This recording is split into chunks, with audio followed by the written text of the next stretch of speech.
नमस्कार दोस्तों, आज आपका नंबर सिस्टम के दूसरे दिन में स्वागत है। आपको पिछले चरण में नेचुरल नंबर, पूर्ण संख्याएं, पूर्णांक, परिमेय, अपरिमेय संख्याएं, इनके बारे में कुछ जानकारी दी थी। चलिए उसी क्रम को आगे बढ़ाते हैं और आपको नंबर सिस्टम के अगले क्रम में विभाज्यता का नियम पढ़ाते हैं। उससे पहले आप वीडियो को लाइक कर लीजिए, सब्सक्राइब कीजिए और अगर पसंद आए तो अपने दोस्तों में भी शेयर कीजिए। और जितना बताते जा रहे हैं उतने का आप नोट्स बनाते रहिए, ये आपका आगे चल के बहुत काम आएगा। और जो दोस्तों ने कुछ बताया था कि सर मेरा पुलिस कांस्टेबल की भर्ती निकली हुई है, तो आप बिल्कुल परेशान ना होइए, क्योंकि लॉकडाउन चल रहा है तो कोचिंग तो नहीं खुल रही है। तो आप घर बैठे ही फ्री, एकदम निःशुल्क अपने सिलेबस को पलटते जाइए। आपका जो भी उससे संभव प्रश्न बनते हैं या जो आज तक आए हुए हैं पिछले परीक्षाओं में, वो आपका करवाएंगे। ठीक, वो बैच आपका जल्दी ही प्रारंभ करेंगे और आपको यही वीडियो के माध्यम से ही आपको सारी सामग्री उपलब्ध कराई जाएगी। चलिए दोस्तों, देखिए आज आपको बताने वाले हैं क्या। सबसे पहले लेते हैं विभाज्यता के नियम में कि कौन कौन सी संख्याएं दी गई संख्याओं को कैसे विभाजित करेंगी, कैसे पहचानेंगे कि दी गई संख्या 2 से कट रही है, 3 से कट रही है, 4 से कट रही है, 5 से, 6 से। तो देखिए उसके कुछ खास लक्षण होते हैं, वो आपको बता रहे हैं। देखिए क्या, पहले शुरू करते हैं विभाज्यता का नियम। विभाज्यता का नियम, विभाज्यता के नियम में देखिए 2 से विभाज्यता का नियम, 2 से कौन सी संख्याएं कटती हैं और 3 से कौन सी कटती है, 4 से, 5 से, 6 से, 7 से, 8 से, सारी संख्या आपको बताएंगे। वहां पर तुरंत ही कम समय में पता लगा लेंगे कि ये संख्या किससे विभाज्य है, ये आपकी काम आने वाली है, इसलिए आपको बताना आवश्यक है और बहुत ही शॉर्ट में बताएंगे। देखिए आप लोगों ने पढ़ा होगा 2 से विभाज्यता का नियम क्या होता है। यदि दी गई संख्या, कोई भी संख्या यदि दी गई है आपकी, मान लीजिए आपके पास संख्या दी गई है 5, 6, 9, 2, 0, 8 या कह लीजिए 248। ठीक, ये संख्या आपको दी गई है। अब ये संख्या आपकी 2 से कट रही है या नहीं, तो देखिए 2 से विभाज्यता का नियम होता है कि जिस संख्या पे अपन ये नियम लगाते हैं, देखते हैं कि ये संख्या आपकी दी गई संख्या आपकी 2 से कट रही है कि नहीं, तो आपको कुछ नहीं करना है, सिर्फ आपको देखना है क्या, इकाई का अंक है।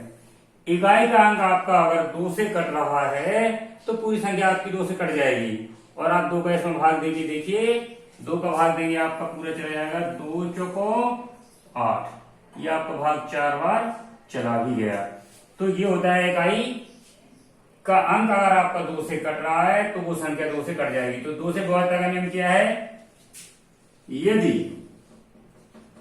दी गई संख्या, क्या दी गई संख्या में इकाई का अंक, इकाई का अंक 2 से विभाजित हो, क्या हो, 2 से विभाजित हो,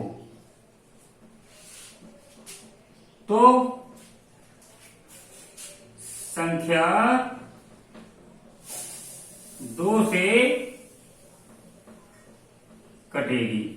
ठीक है ना, कोई दी गई संख्या 2 से कटेगी कि नहीं कटेगी, इसे देखने के लिए आपको क्या देखना है कि इकाई का अंक, क्या, इकाई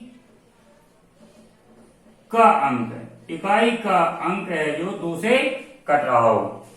ठीक है, देखिए एक चीज और आप समझ लीजिए, अगर आपका लास्ट में इकाई का अंक 0 दिया है तो 0 हर संख्या से, 0 आपकी हर संख्या से कटती है। 0 में आप 2 से भाग लगाएंगे तो 0 आएगा, 0 में आप 3 से भाग लगाएंगे तो 0 आएगा, 4 से लगाएंगे तो 0 आएगा। किसी भी संख्या से आप भाग लगाएंगे तो आपका आंसर 0 आएगा, यानी 0 में आपका हर संख्या से भाग जाता है। तो आपका इकाई का अंक अगर 0 हो रहा है तो भी वो संख्या 2 से कटेगी। चलिए अब आपको 3 का बाद में बताते हैं, इसी क्रम को आगे बढ़ाते हैं। यदि दी गई संख्या में इकाई का अंक 2 से विभाजित होता है तो वह संख्या 2 से कटेगी। तो फिर 4 का नियम और देख लीजिए।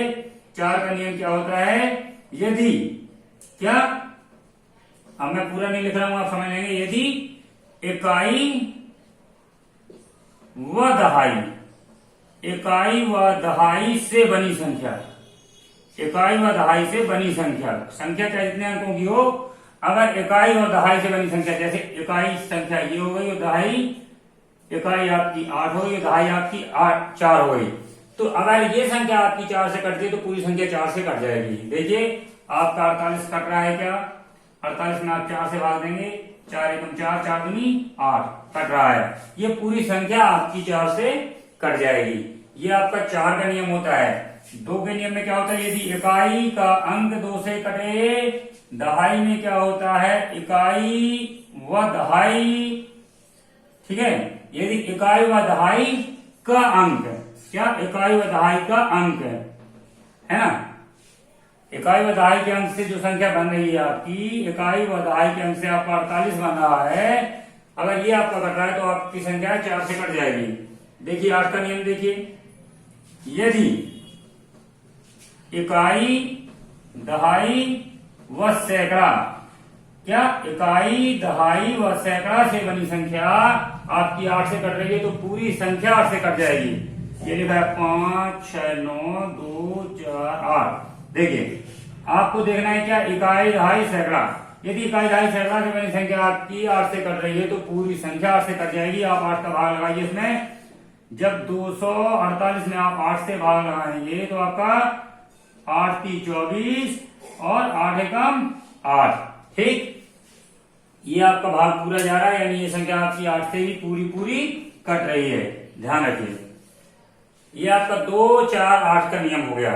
अब आपको नियम बताते हैं किसका, आप इसको नोट कर लीजिए। मैंने पूरा नहीं लिखा है, भाषा आपने पहले में लिख दी, आप पूरे में लिख लेंगे। इकाई से बनी संख्या अगर 2 से कटती है, 4 के नियम में है इकाई और दहाई से बनी संख्या अगर 2 से कटती है, और सैकड़ा में इकाई दहाई सैकड़ा से बनी संख्या अगर आपकी 2 से कटती है तो सारी संख्या 2 से कट जाएगी। चलिए अब आपको क्या बताते हैं, 2 के बाद क्या आता है, 2 के बाद आता है आपका 3। 3 से विभाज्यता का नियम क्या होता है, ये आपने पहले पढ़ा होगा, लेकिन अब यहाँ पे जब संख्या रेखा शुरू करी ही है तो आपको बताना आवश्यक हो गया है, कोई चीज छूटे ना। देखिए 3 से विभाज्यता का नियम क्या होता है, 3 से विभाज्यता का नियम क्या होता है, यदि दी गई संख्या के अंकों का योग, दी गई संख्या के अंकों का योग क्या 3 से कटे तो पूरी संख्या 3 से कट जाएगी, 3 से कट जाएगी या विभाजित होगी, पूरी संख्या 3 से विभाजित होगी। जैसे कोई भी संख्या ले लीजिए, ये आपने संख्या ली 3 0 1 2 4 6। देखिए ये संख्या आपने ली है, आप इनके अंकों को जोड़ लीजिए, 3 धन 0 धन 1 धन 2 धन 4 धन 6, कितना आया, 3 और 1 4, 5 6, 6 4 10, 10 6 16। चलिए इसमें अभी 2 और जोड़ दीजिए, आगे 2 कर लीजिए संख्या में, कितना हो गया, अब जोड़िए 6 4 10, 10 2 12, 1 13, 13 और 3 14, 15 16। इसको फिर से जोड़िए, अभी गड़बड़ हो रहा है कहीं। 6 4 10, 10 2 12, 1 13, 14 15 16, 17 18। ये आपका 18 हो गया है। अब आपका जब ये 18 योग हो गया है तो आप इसमें 3 का भाग देंगे, आपका 3 का भाग पूरा चला जाएगा। आप देख लीजिएगा, ठीक, आप इसको 3 से भाग दे देख लीजिएगा, ये आपका पूरा 3 का भाग इसमें चला जाएगा। और आप कहें तो मैं दे भी देता हूं, ये देखिए 3 18 और 30 21, कितना बचा 2 बचा, अंक उतारा 0 का, पीछा 18, ठीक है, बचा कितना 2, अंक उतारा 1 का, 30 अट्ठे 21, 2 में फिर भाग लगाएंगे, भाग में जाएगा 0, 3 अट्ठे 24, अगली बार कितना जाएगा 3 दूनी 6, ये आपका पूरा पूरा 3 से भाग चला जाएगा, आप देख लेना, ठीक है। और अब 3 के साथ ही आपको 9 का भी बता दें, क्योंकि ये 3 और 9 का लगभग क्या एक ही है। 9 में भी आपको कुछ नहीं करना है, यदि दी गई संख्या के अंकों का योग आपका 9 से विभाजित है, सेम वही भाषा, दी गई संख्या के अंकों का योग आपका 9 से विभाजित है तो वो संख्या 9 से पूरी कट जाएगी। जैसे कोई भी संख्या ले लीजिए, वैसे आपने 9 का पहाड़ा देखा होगा, 9 एकम 9, 9 दूनी 18, 9 तीन 27, 9 चौको 36, यहाँ 9, 8 1 9, 7 2 9 और 3 6 9।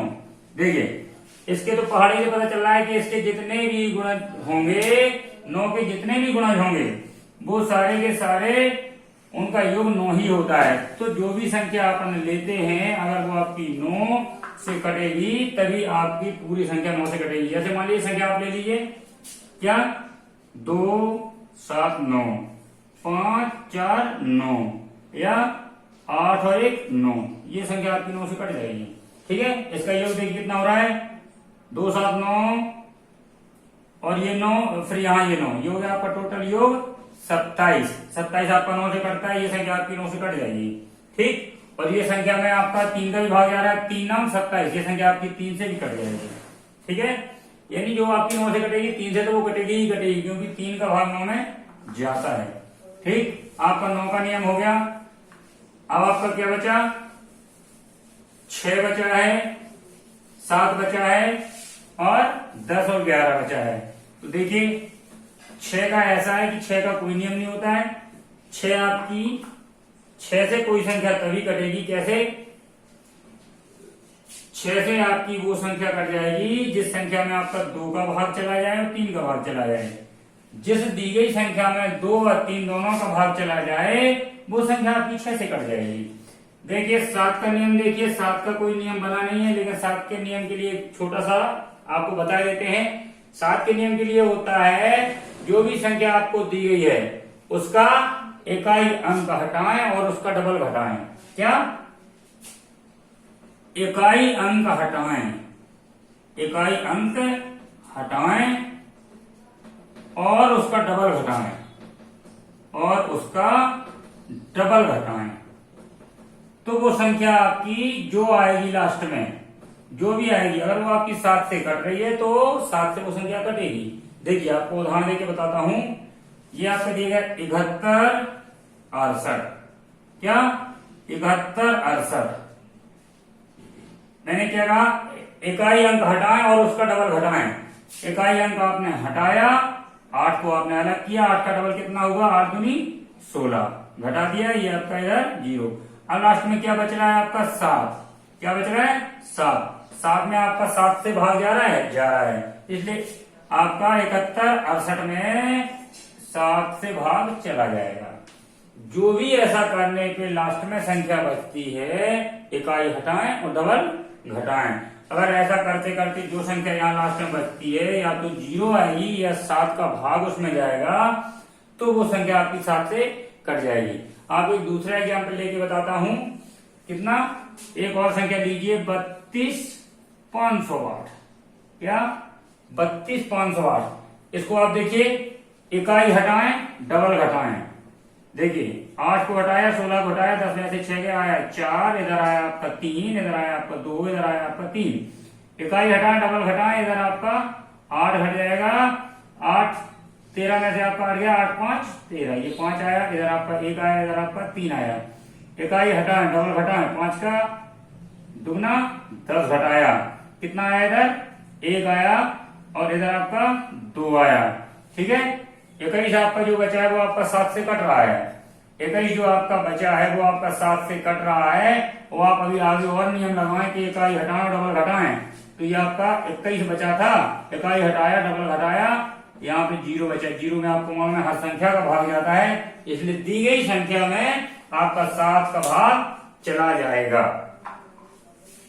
चलिए 11 का नियम और आप देखिए, 10 का नियम आपको मालूम है, जिस दी गई संख्या में अगर इकाई का अंक 0 है तो वो संख्या आपकी 10 से कट जाती है। किसी भी दी गई संख्या में अगर इकाई का अंक 0 है तो वो संख्या आपकी 10 से कट जाएगी। 11 का नियम क्या होता है? 11 का नियम होता है, देखिए आपको सीधा एग्जाम्पल लेके ही बताता हूं। 11 के नियम के लिए क्या करना है, अगर कोई भी दी गई संख्या, क्या कोई भी दी गई संख्या, मान लीजिए आपकी संख्या है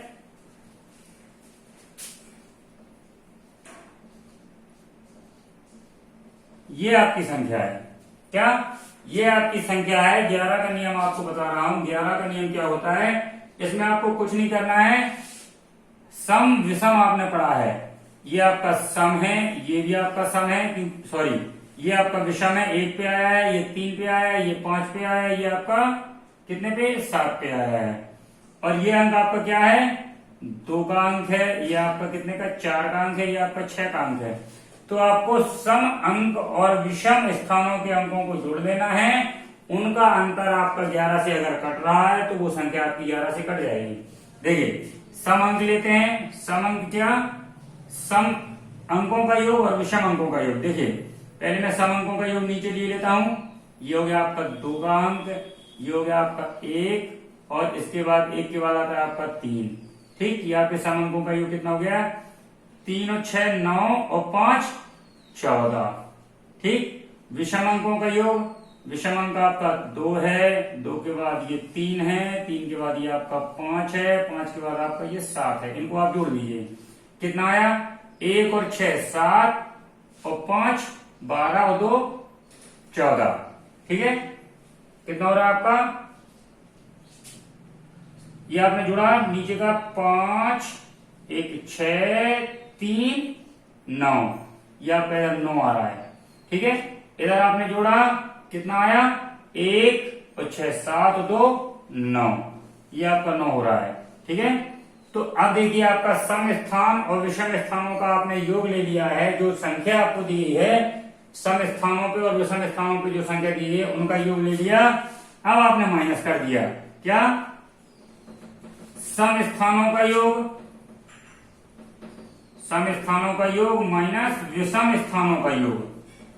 ठीक है, घटा दिया, 9 में से 9 गया, बराबर आया 0। अब ये जो 0 आया है, यहाँ 0 आया है, ये आपका 0 तो 11 से कट रहा है। आपको मालूम है कि 0 तो हर संख्या से कटता है, तो आपका 0 आया यानी आपकी पूरी संख्या 11 से कट जाएगी। कौन सी, 13 61 0 52, ये पूरी की पूरी संख्या आपकी 11 से कट जाएगी। इसका नियम ही होता है सम स्थान, क्या, सम स्थानों का योग और विषम स्थानों का योग को घटाओ। जो घटाने पे आता है वो आपका 11 से कटना चाहिए। तो 11 से तभी कटेगा या तो उनका अंतर घटाने पे या तो 0 आया हो या 11 का गुणज आया हो। ठीक है ना, चलिए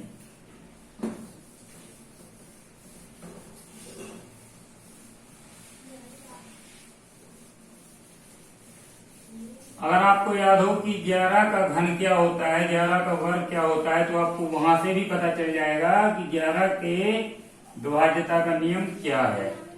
आपको मालूम है कि 11 का वर्ग कितना होता है, 11 का वर्ग होता है 121।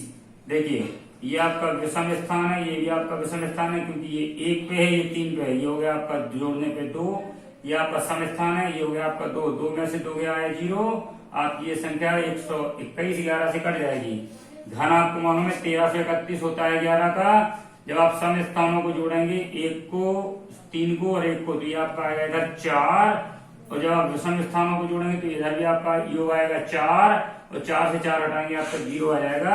ये संख्या आपकी 11 से कट जाएगी।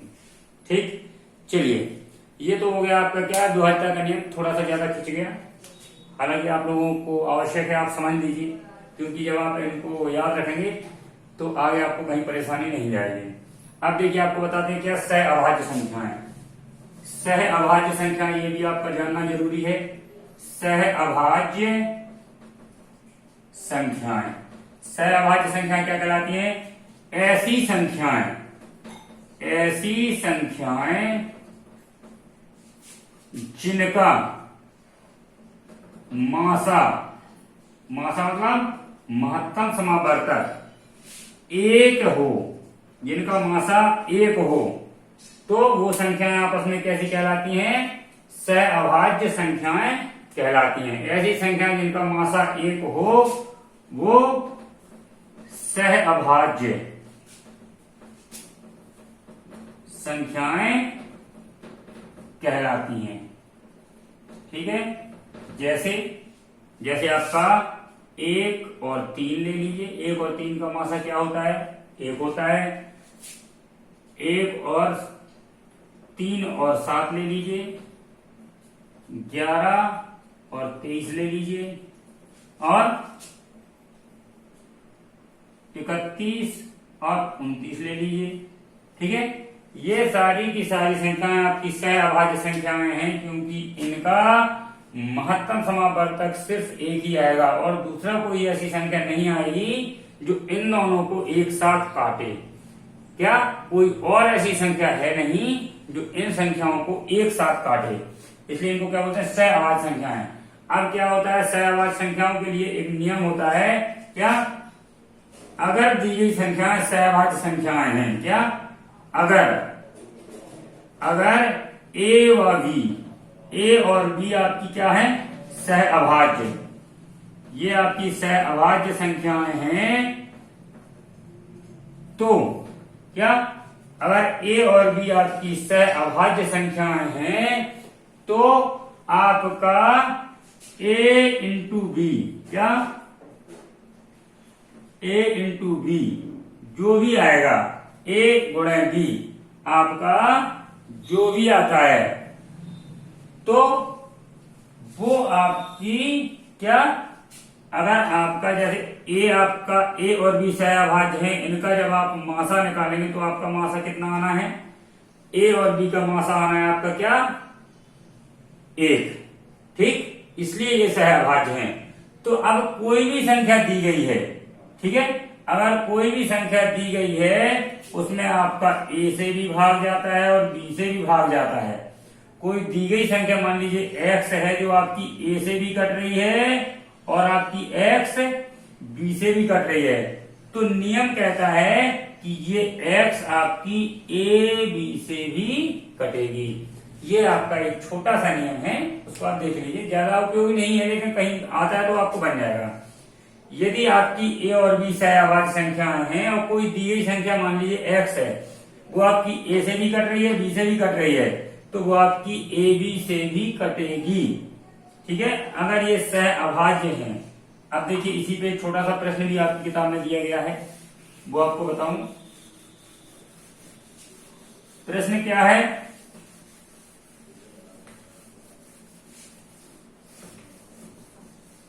प्रश्न है आपका कि यदि, क्या प्रश्न है आपका कि यदि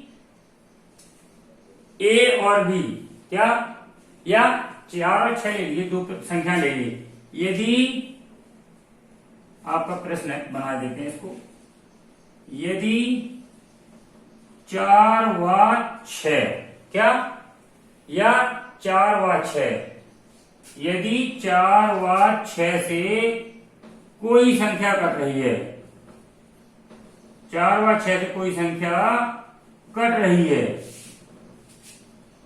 तो क्या वह 24 से भी कटेगी? देखिए इन्होंने क्यों ये 24 पूछा है, क्योंकि आपको बता दें ए और बी का गुणा कितना दिया गया है? 24। या 4 और 6 मान लीजिए, 4 गुणे 6 बराबर कितना होता है आपका? 24। तो आपने जो सहभागिता का नियम पढ़ा है कि यदि किसी संख्या में आपका 4 का भी भाग जाए और 6 का भी भाग जाए, या ए और बी जिस लें, तो अगर दी गई संख्या में आपका ए और बी दोनों संख्याओं का भाग जा रहा है तो उनके गुणा का भाग जरूर जाता है। वही इन्होंने यहाँ पूछा है कि यदि 4 और 6 से कोई संख्या आप कट रही है तो क्या वह 24 से भी कटेगी, क्योंकि 24 तो इनका गुणा है ही। लेकिन इसका उत्तर देखिए आपका क्या आने वाला है? नहीं। क्या? नहीं। जरूरी नहीं है कि वो 4 से और 6 से कट रही है तो 24 से भी कटेगी। ठीक है, क्यों? क्योंकि 4 व 6 सह अभाज्य नहीं है, सह अभाज्य नहीं है। ठीक है ना, क्यों नहीं कटेगी? क्योंकि 4 व 6 सह अभाज्य नहीं है। 4 और 6 का आप मासा लेके देखिए कितना आता है। 2 दूनी 4, 2 एकम 2, 6 को काटिए 2 3 6, 3 एकम 3। इनका मासा आता है आपका क्या? इन दोनों का मासा आपका 2 आ रहा है। जबकि मैंने क्या कहा था कि मासा आपका क्या आना चाहिए? मासा सिर्फ 1 आना चाहिए, तब सहभागिता का नियम लगता है। उदाहरण के लिए बताएं, उदाहरण के लिए फॉर एग्जाम्पल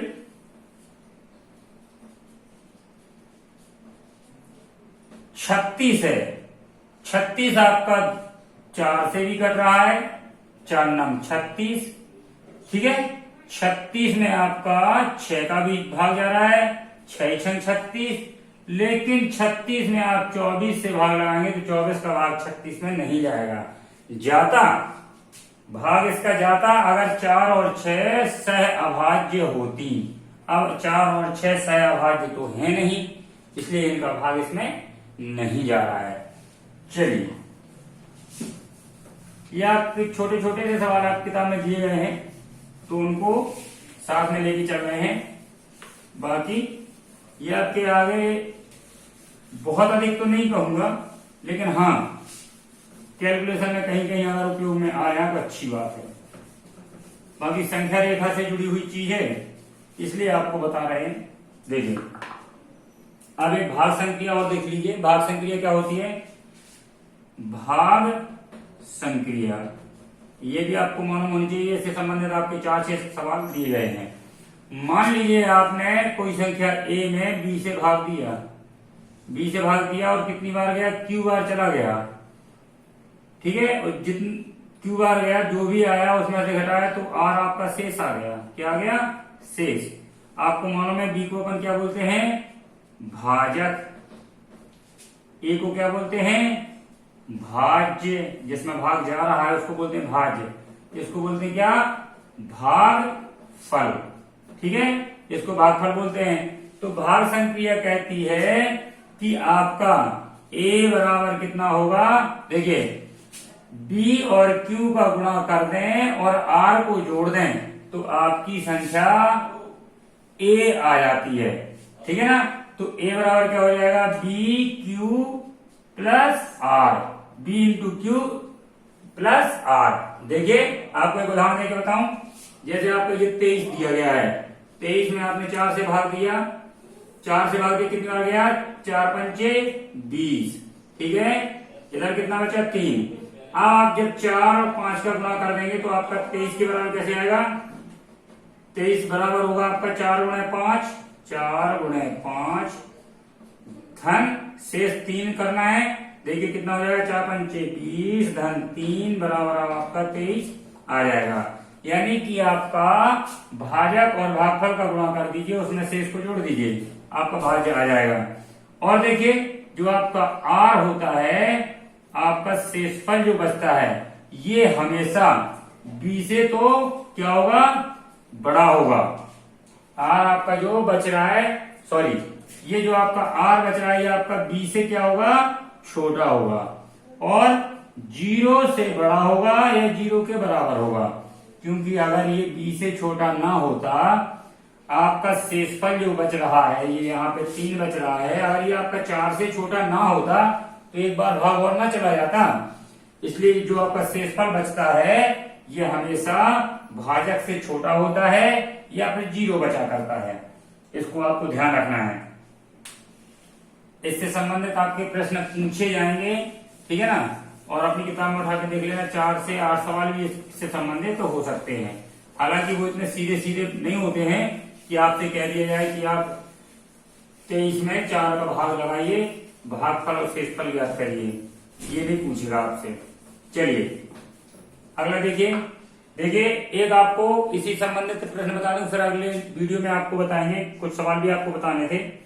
एक सवाल बता देता हूं, जैसे क्या यदि किसी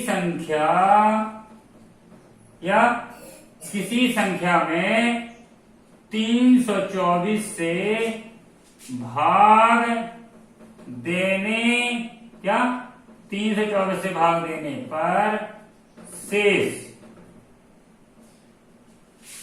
कितना बचा? मान लीजिए 324 से आपने भाग दिया और शेष पर 57 बच रहा है। कितना? 57 बच रहा है। यदि किसी संख्या में 324 से भाग देने पर शेष 57 बच रहा है तो उसी संख्या को 8 से भाग देने पे 8 से भाग देने पर शेष क्या बचेगा? तो देखिए, ये प्रश्न आपके जो होते हैं इनमें एक चीज हमेशा ध्यान रखना, 324 से भाग दे रहे हैं तो शेष कितना बच रहा है? 57। 324 से भाग दिया तो शेषफल बच रहा है 57। अब पूछे 8 से भाग दें तो शेषफल कितना बचेगा? तो जिस संख्या से आप भाग दे रहे हैं 324 से, पहले जिस संख्या से भाग दे रहे हैं वो संख्या आपकी दूसरी संख्या जिससे भाग दिलवाना चाह रहे हैं उससे कटती जरूर होगी। कैसे? देखिए, 324 में आप 8 का भाग दीजिए, ठीक है? आप जानते हो अगर आपने 8 का घनमूल पढ़ा हो तो 8 का घन ही 324 शायद। देखिए, 8 से भाग दीजिए, 8 चुको नहीं, ये आपका अभी फिट नहीं बैठेगा, ठीक है? यहाँ पे आप एक काम करिए, 328 कर लीजिए, ठीक है? 328 अगर किसी संख्या में 328 से भाग दे रहे हैं तो 8 से भाग देने पे कितना शेष बचेगा? तो जब आपने 8 से भाग दिया कितना आया? 8 चौको 32, अंक उतारा 8 का, 8 एकम 8। यानी कि जिस संख्या से आप पहले भाग दे रहे थे और दोबारा जिस संख्या से भाग दिलवाना चाह रहे हैं तो पहली संख्या आपकी उस दूसरी संख्या से कट जरूर रही होगी, ठीक है? अब उन्होंने पूछा है कि अगर 8 से भाग दें तो कितना बचेगा? तो जो शेषफल 328 से भाग देने पे बच रहा था, आप 8 से भाग सिर्फ उसी में दे दीजिए। शेषफल आपका 57 बच रहा था, 8 का बस भाग लगा दीजिए इसमें। 8 का भाग लगाएंगे कितनी बार जाएगा? 8 सत्ते 56, इधर बचा 1। यानी अगर आप 8 से भाग लगाएंगे उस संख्या में जिस संख्या में 328 से भाग दिया था और शेष 57 बचा था, अगर उसी संख्या में आप 8 से भाग देंगे तो आपका शेषफल 1 बचेगा। आपका आंसर क्या हो जाएगा? 1। ठीक, जो भी शेषफल बच रहा है उसमें आप दूसरी संख्या से भाग दे दीजिए, क्योंकि जो भी सवाल आपके बने हैं आपकी किताब में दिए हैं उनमें एक ट्रिक जरूर दी गई है कि जो पहली संख्या आपकी है जिससे आपसे भाग दिलवाया है हमने, वो आपकी दूसरी संख्या से पूरी पूरी कट रही है, और जब दूसरी संख्या से पूरी पूरी कट रही है तो आपको सिर्फ शेषफल पे भाग दे देना है तो आपका आंसर मिल जाएगा। चलिए दोस्तों, अगले वीडियो में आपको और सवाल लेके आते हैं और बताते हैं। फिलहाल आपको जो दिया है इसको आप कर लीजिए, है ना? आप एक चीज थोड़ा सा ध्यान रखेंगे, चलते चलते आपको एक चीज और बता दूं जो आवश्यक है। क्या आपको 2-4 सूत्र जरूर याद कर लेने हैं, क्योंकि ये आपके अगले वीडियो में काम आने वाले हैं। अगर ये आपसे बनते हैं तो आपसे सवाल बन जाएंगे, और नहीं बनते हैं तो आप वहां पे अटक जाएंगे। जैसे आपने पढ़े भी होंगे, a प्लस बी का स्क्वायर, a स्क्वायर धन b स्क्वायर धन 2ab, a माइनस बी का स्क्वायर, a स्क्वायर धन b स्क्वायर माइनस 2ab। देखिए, अब इसको जोड़ देते हैं, a प्लस बी का square plus a minus B का स्क्वायर। देखिए, आप इसको हल करेंगे तो आपका कितना आएगा? इसका आएगा आपका 2a square plus B square. ध्यान रखिएगा, सॉरी, ये आएगा आपका क्या? 4a square plus B square.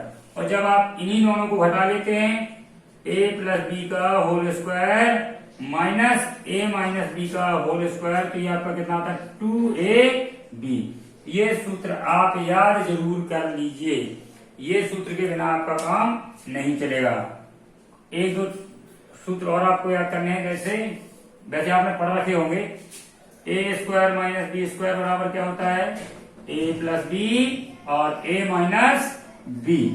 ठीक, ए की घात 3, ए प्लस बी की घात 3 कर लीजिए पहले। ये होता है आपका ए की घात 3 धन बी की घात 3 धन 3 ए धन बी। पूरे सूत्र में प्लस ही प्लस आएगा। ए माइनस बी का सूत्र क्या होता है? ये होता है आपका ए की घात 3 माइनस बी की घात 3 minus 3 A B A minus B. अब आपको दो सूत्र और याद कर लेना है, वो बहुत आवश्यक है। क्या?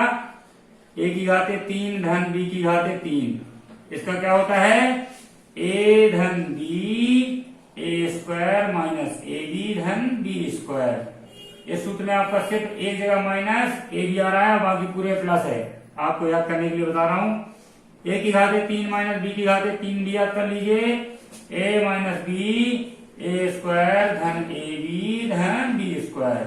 ये सूत्र आपके आगे के सवालों में बहुत काम आएंगे। इन सूत्रों से आपके ज्यादा नहीं तो 30 से 40 सवाल सॉल्व होने वाले हैं। ये सूत्र आप याद कर लेंगे। और आपको एक चीज और बताई थी कि आप कम से कम, ज्यादा नहीं तो कितना, 10 तक तो आपको वर्ग याद है ही। आपको याद करना है कितना? 11 से 31 तक वर्ग याद कर लीजिए और 1 से लेके 11 तक घन याद कर लीजिए। चलिए दोस्तों, इतना काम करिए। इसके बाद नेक्स्ट वीडियो में आपसे मुलाकात होगी। और पढ़ते रहिए। जितना सवाल मैंने बताया उतना तो आप लगाइए, उससे आगे भी जितने आपसे बनते हैं लगा के कंप्लीट रखिए। ठीक है, वीडियो अगर आपको पसंद आया हो तो लाइक करिए, सब्सक्राइब करिए, दोस्तों में शेयर करिए। अगले वीडियो में आपके एकदम सवाल ही सवाल शुरू होने वाले हैं। जितना आपको बताना था परिभाषाएं, उसकी भूमिका सब समाप्त है। इसके बाद आपकी प्रश्नावली उठा के सारे सवाल जो आपके लगाने लायक सवाल हैं, अगर उसी प्रकार के आपके 10 सवाल हैं तो आपको सिर्फ 2 सवाल बताएंगे और सवाल आपसे ही लगवाएंगे। नमस्कार।